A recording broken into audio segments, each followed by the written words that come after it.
Hi friends, ನಮಸ್ತೆ. Welcome back to my channel. ಇವತ್ತು ನಾನು ದಮ್ ವಾಂಗಿಬಾತ್ ಮಾಡುವುದನ್ನು ತೋರಿಸುತ್ತೇನೆ. ವಾಂಗಿಬಾತ್ ಮಾಡೋದಕ್ಕೆ ಬೇಕಾಗಿರುವ ಇಂಗ್ರೀಡಿಯೆಂಟ್ಸ್: 4 ಬದನೆಕಾಯಿ, ಸ್ವಲ್ಪ ಚಕ್ಕೆ, 4 ಲವಂಗ, ಸ್ವಲ್ಪ ಸೋಂಪು, ಸ್ವಲ್ಪ ಕಲ್ಲುವ, 4 ಹಸಿಮೆಣಸಿನ್ಕಾಯಿ, ಶುಂಠಿ ಬೆಳ್ಳುಳ್ಳಿ ಪೇಸ್ಟ್, 1 ಕಪ್ ಕೊತ್ತಂಬರಿ ಸೊಪ್ಪು, ಸ್ವಲ್ಪ ಬಟಾಣಿ, 1 ಕಪ್ ಪುದೀನ, 2 ಟೊಮೆಟೊ, 2 ಈರುಳ್ಳಿ, 2 ವಾಂಗಿಬಾತ್ ಪಾಕೆಟ್ ತೊಗೊಂಡಿದ್ದೀನಿ, ಅರ್ಧ kg ಅಕ್ಕಿ. ವಾಂಗಿಬಾತ್ ಮಾಡುವ ವಿಧಾನವನ್ನು ತೋರಿಸುತ್ತೇನೆ. 4 ಸ್ಪೂನ್ ಎಣ್ಣೆ, ಜೊತೆಗೆ 2 ಸ್ಪೂನ್ ತುಪ್ಪ ಸೇರಿಸ್ಕೊಳ್ಳಿ. ಅವಾಗಲೇ ಇಟ್ಕೊಂಡಿದ್ವಲ್ಲ ಚಕ್ಕೆ, ಲವಂಗ, ಸೋಂಪು ಅದೆಲ್ಲ ಹಾಕ್ಕೊಳ್ಳಿ. ಮತ್ತೆ ಹಸಿಮೆಣಸಿನ್ಕಾಯಿ ಹಾಕ್ಕೊಳ್ಳಿ. 1 ಕಪ್ ಈರುಳ್ಳಿ,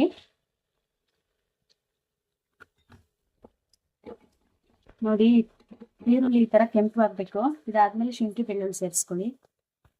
ಹಸಿ ವಾಸನೆ ಹೋಗೋ ತನಕ ಹುರ್ಕೊಳ್ಳಿ.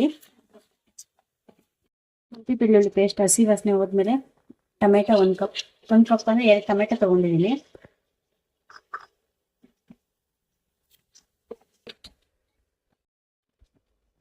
ಬಟಾಣಿ ಸೇರಿಸ್ಕೊಳ್ಳಿ. ಸ್ವಲ್ಪ ಬೇಯಿಸ್ಬಿಡಿ.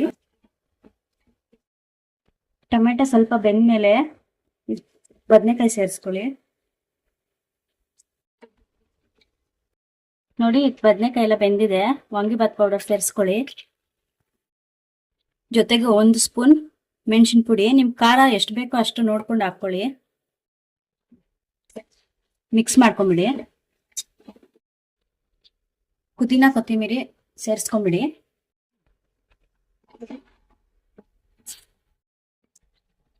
ಅಕ್ಕಿ ಸೇರಿಸ್ಕೊಂಬಿಡಿ. ಅವಾಗ 2 ಗ್ಲಾಸ್ ಅರ್ಧ kg ಅಕ್ಕಿ ತೊಳೆದಿಟ್ಕೊಂಡಿದ್ವಲ್ಲ,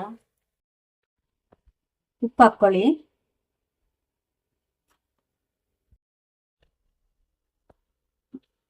ಅಕ್ಕಿ ಹಾಕೊಂಡು ನೀಟಾಗಿ ಒಂದ್ಸಲಿ ಮಿಕ್ಸ್ ಮಾಡ್ಕೊಂಬಿಡಿ. ನೋಡಿ ಈ ಗ್ಲಾಸಲ್ಲಿ 2 ಗ್ಲಾಸ್ ಅಕ್ಕಿ ತಗೊಂಡಿದ್ದೀನಿ. 2 ಗ್ಲಾಸ್ ಅಕ್ಕಿಗೆ 4 ಗ್ಲಾಸ್ ನೀರ್ ಹಾಕೊಳ್ಳಿ. ಕರೆಕ್ಟಾಗಿ ಆಗುತ್ತೆ. ಉಪ್ಪು ಖಾರ ಎಲ್ಲ ಕರೆಕ್ಟಾಗಿ ಇದೆಯಾ ಅಂತ ನೋಡ್ಕೊಂಬಿಡಿ. ನೋಡ್ಕೊಂಡ್ಬಿಟ್ಟು ಕಮ್ಮಿ ಇದ್ರೆ ಸೇರಿಸ್ಕೊಂಡ್ಬಿಟ್ಟು ಕುಕ್ಕರ್ ಮುಚ್ಚಳ ಮುಚ್ಕೊಳ್ಳಿ. ನೋಡಿ ಫ್ರೆಂಡ್ಸ್, ರೆಡಿ ಆಗಿದೆ. ಮಾಡೋದಕ್ಕಿಂತ ಈ ಥರ ಒಂದ್ಸಲ ಟ್ರೈ ಮಾಡಿ ನೋಡಿ ಫ್ರೆಂಡ್ಸ್. ಸಬ್ಸ್ಕ್ರೈಬ್ ಮಾಡ್ಕೊಂಡು ನೋಡಿ. Thank you for watching.